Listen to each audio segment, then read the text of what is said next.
Hi, it's Bridget. It is time to read the very last chapter of this here book. Oh, I don't have it with me. It's called Your Intuitive, a Guidebook for Hearing Your Inner Wisdom. It's light purple. It'll be on the cover of this. Anyhow, I'm going to read the last chapter, which is lots of fun. This is a book that I published on Amazon in July of 2020. And they're telling me to close a few things. That's fine. I'm going to do that right now. And it'll be fun to do together right now, and hip hip hooray. And I think you're wonderful, and thanks for being here if you are listening. All right, so last chapter is called Plan for Your Future Moment by Moment. I want to leave you all inspired and fired up by this last chapter. For this task, I quote the great intuitive and personal friend of mine, Gail Ferguson. She's the author of Cracking the Intuition Code. She also does intuitive crime solving for Scotland Yard and can tell you what's on the third shelf by the window in your bedroom. This woman has skills. Here she is. Quote from Gail. I'm sticking my neck out here by proposing unequivocally that we as humans are born to succeed in life, but cannot do so without the help of our innate intuition. Boom. Another quote from Gail. Knowing how to manage each intuitive effect will have a dramatic impact on our lives and accomplishments. Exciting possibilities await us all when intuition joins our repertoire of finely trained behaviors. Double boom. Big thoughts coming in fast from Gail. I like her encouragement for all of us to grow our intuition and be happier. We can do it. There are ways to take this lifelong approach. I shall list some here. All the best from me on integrating them into your life. Clearing off your energy. If this is a long-term game, then you must manage your energy. You will have moments when you feel in sync and on point. Other times you'll feel weird. And this can happen because you're around weirdness. It happens to all of us. The key is the quote, rinse off, reset. Water helps most. Examples include tears, a cold drink, taking a shower or a swim, standing in ocean waves, putting your feet on wet grass, or turning your face up to the rain. Even the sound of rain is so relaxing. Water in any amount and way you would like it will likely help you feel better. Sun, a big dose of it can help. Armpit wind exposure, tree hugging, and gardening also feel nice. The list of refreshers is long and ideally involves something from nature. Other activities or inactivity can help. These include a walk, bouncing on a trampoline, sitting alone somewhere quiet, listening to beautiful music, reading inspirational words, staring at a tree, talking to a friend to off-gas your feelings, looking for shapes in the clouds, and spending time with an animal. There's something to distraction. It's okay to take your focus off of difficulty and give it some air. That space lets new ideas come in. Energetic boundaries. If something feels weird, acknowledge it and limit it. You can stay in something unpleasant and quote, tough it out, but you will get depleted. I remember at some point in my 20s, I said aloud to myself, I don't want to be tough. At that time, it was about my career choices and it made me make sweeter ones. I had bosses who couldn't say thank you or well done. It's tough to be around so much toxicity.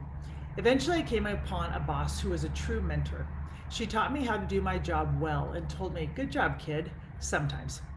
This person really transformed my attitude towards work and made me want to learn as much as I could from her. In any social situation where you feel exhausted, it will cost you or it will cost your companions. You decide. I believe that what's really the highest vibe for you is what's best for everyone in the situation. Their expectations may have to change, but if you get to that relaxed, relieved, in alignment place and they're screaming at you, consider letting it happen and move on. We really can be at peace sometimes, but it might mean moving away from unnecessary pain. Plus, resentment helps no one. You owe it to the world to stay in alignment with yourself. The people upset with you will live through the experience 99.99% of the time, and they may have a better sense of how much control they have over their world versus others. What dulls your intuition? You make yourself more vulnerable to unsettling or sad thoughts when you're, quote, off or out of your own alignment. I went through a lot of this experience after medical school when I was trying to function and salvage some confidence in myself. I had put a lot of my self-worth into becoming a doctor. Being off comes from avoidance, numbing, or quote, shooting on yourself. I had all of this guilt and fear about not finishing med school, and it didn't leave much room for new ideas on what I could do instead. I was also really sick. I did a number of things that made me feel stuck: jobs, relationships, sports teams, and all kinds of commitments I felt really unhappy in. The practice of doing out of alignment things makes your intuition harder to hear. You kind of don't want to hear it. It's likely asking you to change in ways that require bravery, and you don't know if you can. Examples of ways we avoid growing our self awareness include wine, boredom, TV, excessive exercise, distracting ourselves with other people's problems, or staying in a job we hate. Anxiety is what we're left with when we avoid the call for change.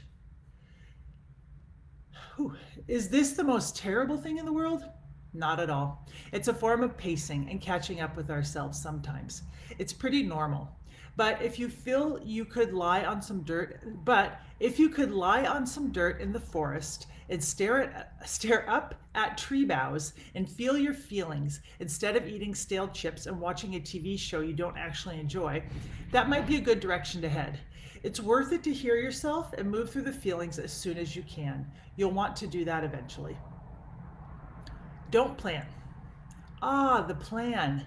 I used to try to make goals and plans and found the process heavy. I enjoyed talking and daydreaming about what I'd like, but being specific, writing it all down and setting timelines rarely inspires me. If it does for you, please carry on. Yet even within the plan, there are many moments of unexpected decision making and inspiration. Stay flexible, stay intuitive, go with what feels right in the moment. The process of arriving at your beach house on the Mediterranean might require a cozy weekend in the mountains with new friends you just met. Your next step can make no sense when you, quote, think about the plan, about your plan, but it can feel right. I'm all for dreaming of things I'd like and staying inspired and open. I'm ready to turn on a dime. I never want to think I know more than I do.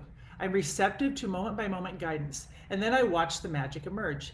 I love to be surprised by unpredicted ease. For example, I've made it as an independent contractor many times in my life. There's nothing like a regular paycheck and health insurance to relax the survival instinct. But I'm a tough match to any full-time employment. I like to make my own stuff, and it comes with a trade-off.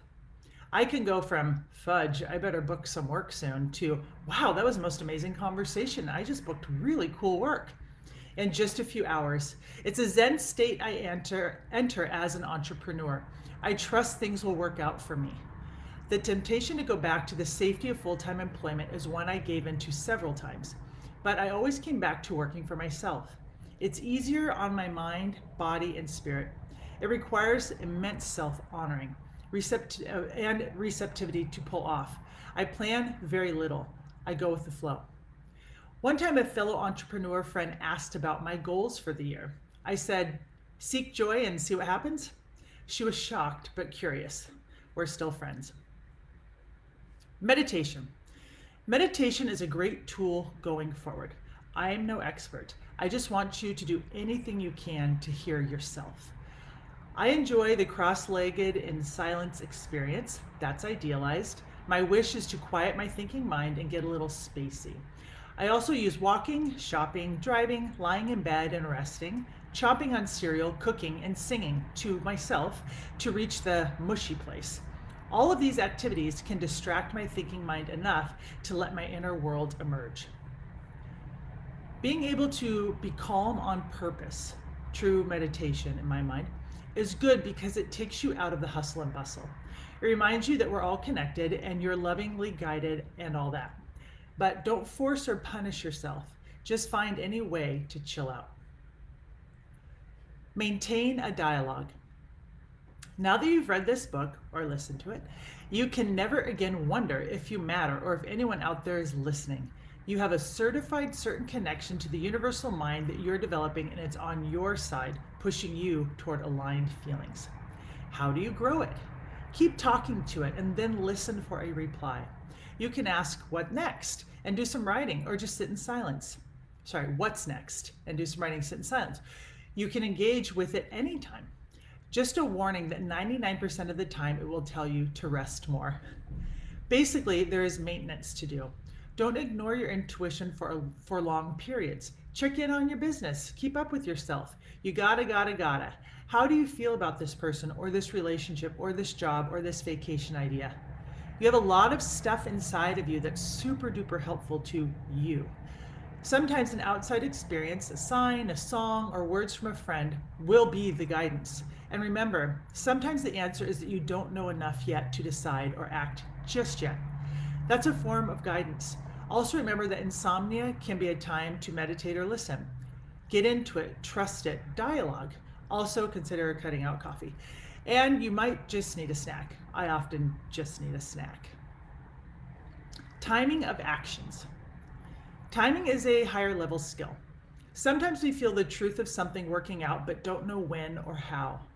I'll have kids one day, or I'm going to marry that beast, or I want to be a dancer. These are all possible, but do you have enough info right now to move forward? It takes a lot of confidence and faith to listen to timing. Your main clue is a feeling that you're rushing or forcing something to happen. The other instinct is that you absolutely must act, and neither wild horses nor free milkshake giveaways could stop you. I'm really good at timing. It's one of my major gifts because it's so darn useful. I feel the right flight to book when traveling. I feel the right time to plan an event. I feel the meeting with a client must happen in days, weeks, months, or years in the future. I think I have forced so many activities in my life that I now know the pain of rushing or forcing. Rushing things has created most of my troubles. Here are some very basic, simple, not too exciting examples of how I use intuitive feedback on timing. Example 1. My mom wants to come over because I cook some yummy food. She wants to come over now. It's 4 p.m. I see 7 p.m. on my screen, so I say, how about 7 p.m.? She agrees, and I either get my work done or get to work out before she arrives, or simply have a more restful afternoon. I may even get a call from a friend and have time to take it because I delayed dinner. That's magic. Mom also likely finds something fun and nourishing to do. Example 2.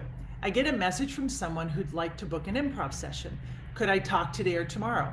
I see 3 p.m. on my screen.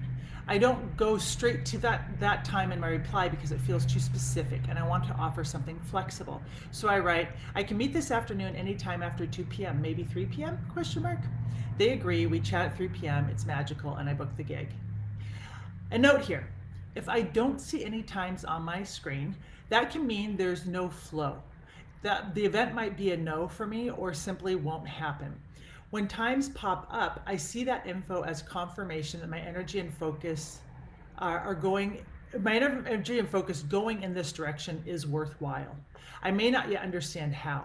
I don't always get to understand everything that's coming together for me as it happens.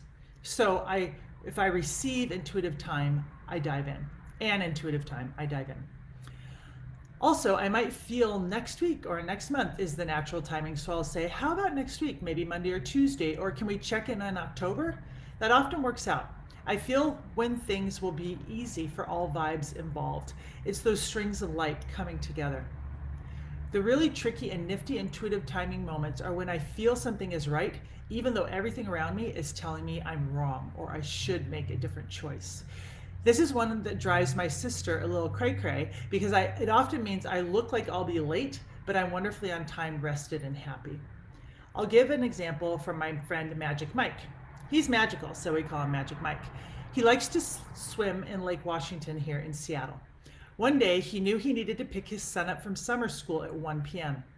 and only had a certain amount of time to be in the water. He set an ambitious goal of how far he would swim along the shore. As he swam, he knew he was getting to a place where he probably should turn around, but the swim felt really great, and he felt very strongly like continuing, so he did. When he finally arrived back on shore, he hustled to his car to check the time on his phone. He had 5 minutes to pick up his son, and he was 20 minutes away. Uh-oh. But for the first time all summer, his son had texted him requesting a delayed pickup by 20 minutes. Mike would arrive right on time. Voila. Magic Mike strikes again. In the area of timing, it comes down to faith versus fear. It takes a lot of practice. For example, building a business from magic means you trust your instincts and their timing. In fear, you might say, oh, I'm not going to stop for coffee. I'm afraid I don't have the time. versus a magical, faithful attitude where you say, I feel like getting coffee. Cool. I wonder why. Is it coffee or something else? Maybe there's someone to meet or an inspiration to hear. I say go at the coffee shop trip with a whole heart of curiosity and appreciation. Enjoy it. Stay open, calm, and enjoying yourself. You'll attract calm and enjoyable things. Our big finish. Here are some inspirational quotes. Quote, cease trying to work everything out with your minds. It will get you nowhere. Live by intuition and inspiration and let your whole life be a revelation. Eileen Caddy. Another quote. The power of intuitive understanding will protect you from harm until the end of your days. Lao Tzu. Saying that right. And let's wrap up with another winner from Gail Ferguson. Quote, I predict that by being a society, I love this one, by being a society that effectively uses intuition, we will open a new chapter in the story of humankind. It will be the climactic chapter that reverses the projected dark ending of a self-indulgent species to one in which that species takes an evolutionary leap forward to new heights of achievement and cooperation. Mega boom, fireworks exploding, big ending. Gail is a woman of great faith. How does this all-human unifying awesomeness Gail predicts occur? You be you. Treat yourself well. Hear and explore your intuition. Enjoy relief.